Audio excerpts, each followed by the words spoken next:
ବିଲ୍ୱ ମଙ୍ଗଳ ସମ୍ବାଦ। ଲୌକିକ ପ୍ରେମ ଯେତେବେଳେ ଅଲୌକିକ ପ୍ରେମରେ ରୂପାନ୍ତରିତ ହୋଇଯାଏ, ସେତେବେଳେ ସାଧାରଣ ମଣିଷ ପାଲଟିଯାଏ ଭଗବାନଙ୍କର ଶ୍ରେଷ୍ଠ ଭକ୍ତ। ତାର ଲୀଳା ଜଗତରେ ବ୍ୟାପିଯାଏ। ସେହିଭଳି ଏକ ଭାବଭୋଳା ଭକ୍ତର ବିବରଣୀ ବିଲ୍ୱ ମଙ୍ଗଳ ସମ୍ବାଦ। ସମ୍ଭ୍ରାନ୍ତ ତଥା ଶିକ୍ଷିତ ବ୍ରାହ୍ମଣ ଯୁବକ ବିଲ୍ୱ ମଙ୍ଗଳ ଚିନ୍ତାମଣି ନାମକ ଜଣେ ସୁନ୍ଦରୀ ବାରାଙ୍ଗନାର ପ୍ରେମରେ ପଡ଼ିଯାଏ।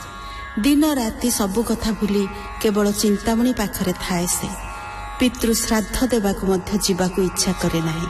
ମାତ୍ର ଚିନ୍ତାମଣିର ବାଧ୍ୟବାଧକତାରେ ସେ ଯାଏ ପିତୃ ଶ୍ରାଦ୍ଧ ଦେବାକୁ।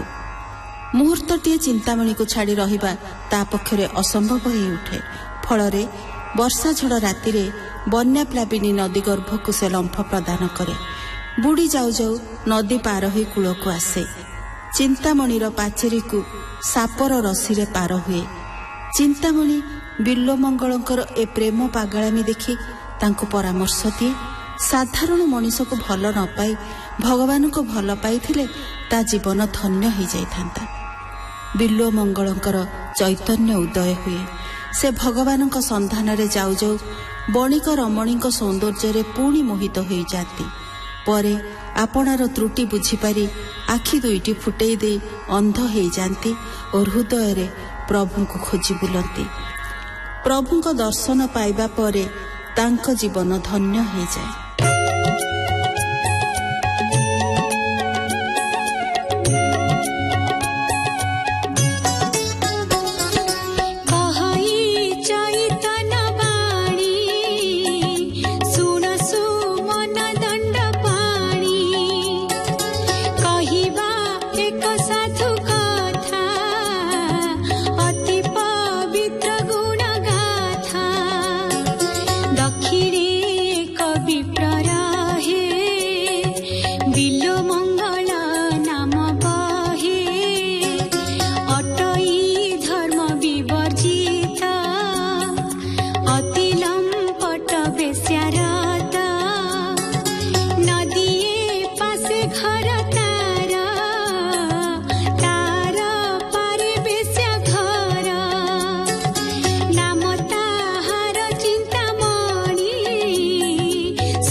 ତୁଳ ପ୍ରାୟ ବିପ୍ର ହୋଇ ବାହାର ହେଲା ବେଶ୍ୟା ତହିଁ ନଦୀର ସ୍ରୋତ ଖର ତର ହୋଇଛି ବଢି ଭୟଙ୍କର ବିପ୍ରର ବାହ୍ୟ ଜ୍ଞାନ ନାହିଁ ନଈକି ପଡ଼ିଲା ସେ ଡେଇଁ ବୁଡ଼ିଣ ଭାସିବା ବେଳରେ ହାତ ହାତ ବାଜିଲା ମୁରୁଦାରେ ଧଇଲା ତାହାକୁ କୁଣ୍ଢାଇ ନଦୀକି ଗଲା ପାର ହୋଇ ନଦୀର ଆର ପାରେ ଉଠି ଧାଇଁଲା କାଦୁଅ ଚକଟି ବୁଲଇ ଦୁଆର ଉଦେଶେ ବେଶ୍ୟାର ଘର ଚାରି ପାଖେ ପାଚେରୀ କାନ୍ଥ ତାଳୁ ଦେହେ ମୁସାର ଗର୍ତ୍ତ ଏକ ରହେ ତହିଁରେ ମୁଖକୁ ପୁରାଇ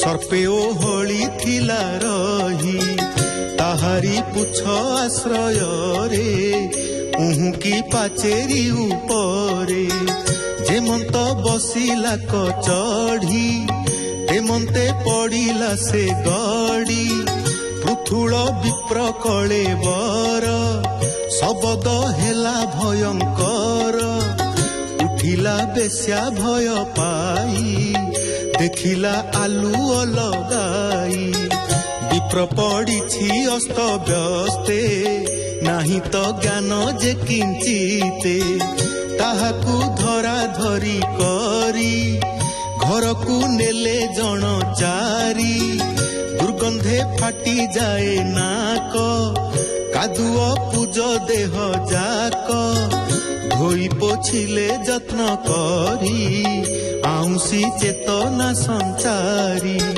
ଭର୍ଚ୍ଛନା କରି ଚିନ୍ତାମଣି କହଇ ମର୍ମ ଭେଦି ବାଣୀ ଏଡ଼ିକି ମଦନ ବିକାର ଦୁର୍ଗମେ ନଦୀ ହେଲ ପାର ନହେଜି କାଳ ସର୍ପ ଧରି ଡେଇଁଲ ଅଲଙ୍ଘ୍ୟ ପାଚେରୀ ଚାଳୁ ପଡ଼ିଲ ତଳେ ଗଡ଼ି ଜୀବନ ଯାଇଥାନ୍ତା ଛାଡ଼ି ମୋଠାରେ ଏଡ଼େ ଅନୁରାଗୀ ହୋଇ ହେଉଛ ପାପ ଭାଗୀ ଏ ସ୍ନେହ ସତ ଅଂଶୁ ଅଂଶେ ଯେବେ କରନ୍ତ ପିତ ବାସେ ପବିତ୍ର ହୁଅନ୍ତା ଜୀବନ ସେଦିନ ସଂସାର ବନ୍ଧନ ଲଭନ୍ତ ଇହ ପର କାଳେ ପରମ ଗତି କି ନିଶ୍ଚଳେ ଲଭନ୍ତ ଇହ ପର କାଳେ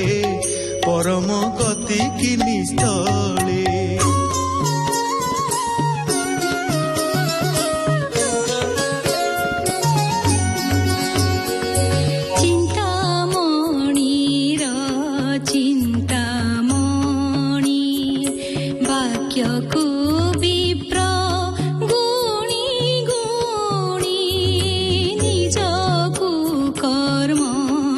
ଅତିଶୟ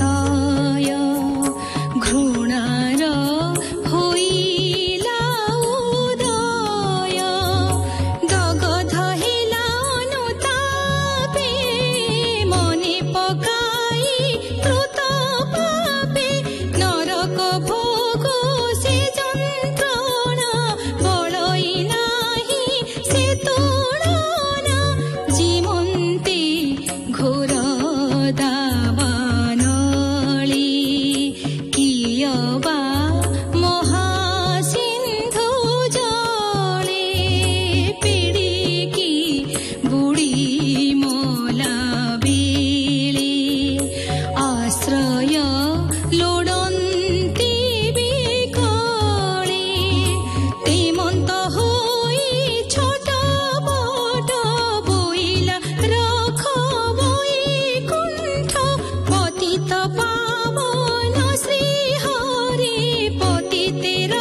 ଶ୍ରୀକୃଷ୍ଣ ମନ୍ତ୍ର ଦୀକ୍ଷା ନେଲା ଲଗାଇ ମନ ଦେହ ପ୍ରାଣ ସେବିଲା ଗୁରୁଙ୍କ ଚରଣ ଲଭିଲା ହରି ପ୍ରେମାମୃତ ପାନେ ହୋଇଲା ଉନ୍ନମତ କୃଷ୍ଣ ଦର୍ଶନେ ଉତ୍କଣ୍ଠିତେ ଚଳିଲା ବୃନ୍ଦାବନ ପଥେ ଦିଗ ବିଦିଗ ନାହିଁ ଜ୍ଞାନ କେବଳ କୃଷ୍ଣ ପାଦେ ଧ୍ୟାନ ଦିଗ ବିଦିଗ ନାହିଁ ଜ୍ଞାନ କେବଳ କୃଷ୍ଣ ପାଦେ ଧ୍ୟାନ।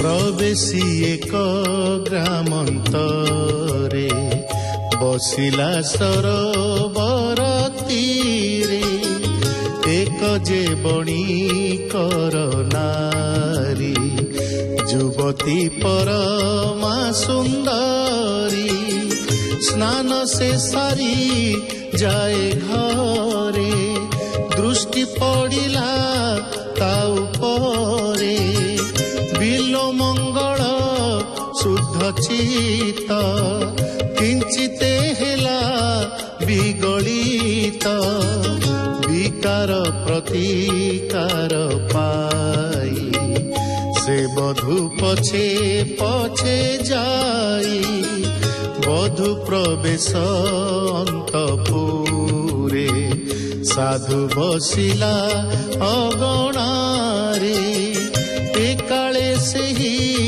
ନାରୀପତି ଶୁଦ୍ଧ ଚରିତ ଶାନ୍ତମତି ବହୁତ ସ୍ତବ ସ୍ତୁତି କଲା କି ଆଜ୍ଞା ହେଉଛି ବୋଇଲା ସାଧୁ ବୋଇଲା ମୋର କଥା ରଖିଲେ କର ଏ ବ୍ୟବସ୍ଥା ତୋର ସୁନ୍ଦରୀ ଯୁବତୀ କି ଝଟତି ଆଣ ମୋ କତିକି ବଣିକ ଚରିତ୍ର ବିଚିତ୍ର ଅତ୍ୟନ୍ତ ବୈଷ୍ଣବ ଭକ୍ତ ଅନ୍ତପୁରକୁ ଚଳିଗଲା ସ୍ତ୍ରୀ କି ବିଭୂଷଣ କଲା ନିଜ ନାରୀ କି ଆଣି ତ ସେ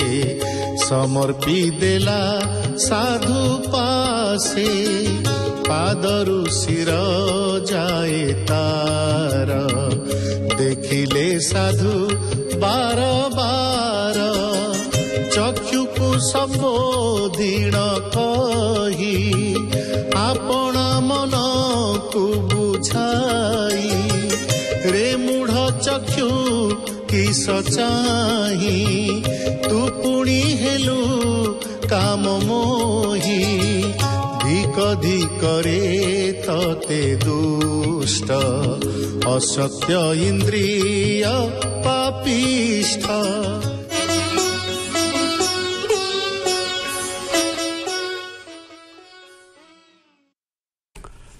ଶୁଣୁଥିଲେ ଭକ୍ତ କବି ରାମଦାସ ବିରଚିତ ଦାଢ଼ଥା ଭକ୍ତିରେ ବିଲ୍ୱମଙ୍ଗଳ ସମ୍ବାଦର ପ୍ରଥମ ଭାଗ। ବେତାର ସମ୍ପାଦନା କରିଥିଲେ ତୀର୍ଥାନନ୍ଦ ମିଶ୍ର, ବର୍ଣ୍ଣନାରେ ଥିଲେ ଝରଣା ଦାସ, ସଙ୍ଗୀତ ଓ ପରିଚାଳନା କରିଥିଲେ ଭାରତୀ କୃଷ୍ଣ ଦାସ, ପ୍ରଯୋଜନା ଦୀପକ ସାମନ୍ତରାୟ, କଣ୍ଠଦାନ କରିଥିଲେ ଗୀତା ଦାସ, ମନ୍ମଥ ମିଶ୍ର, ତୃପ୍ତି ଦାସ ଏବଂ ସୁଭାଷ ଦାସ।